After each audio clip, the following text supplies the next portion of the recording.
Just over an hour outside London in Buckinghamshire, you'll find an old aristocratic mansion called Latimer House. Today it's a hotel, but it once played a vital role in the war effort during World War II, some say on a par with the code-breaking operation at Bletchley Park. The current neo-Tudor building dates from 1838, designed by Edward Blore for the first Baron Chesham. In 1940, however, it was one of three mansions commandeered by the Secret Intelligence Services to use as places to house German prisoners of war and gather information from them. The other two were Trent Park in Cockfosters and the nearby Wilton Park. Prisoners' cells were constructed in the grounds and the manor house was used as the officers' mess. This wasn't just any prisoner of war camp, however. The cells and rooms were bugged, and a team of secret listeners behind the scenes recording their conversations. They gathered incredibly important information, for example on V2 rocket launching sites in Europe. The division was led by the brilliant Colonel Thomas Kendrick, who as an MI6 spy master managed to help thousands of Jewish refugees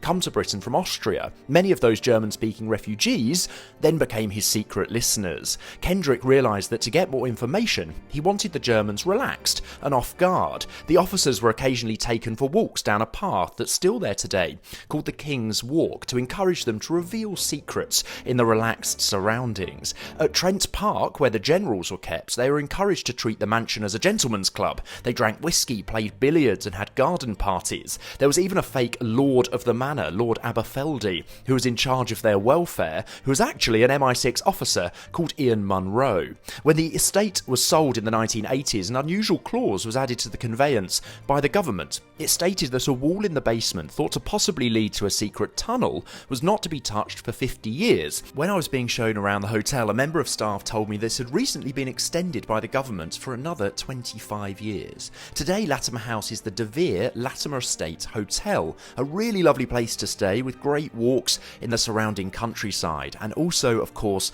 packed with fascinating history.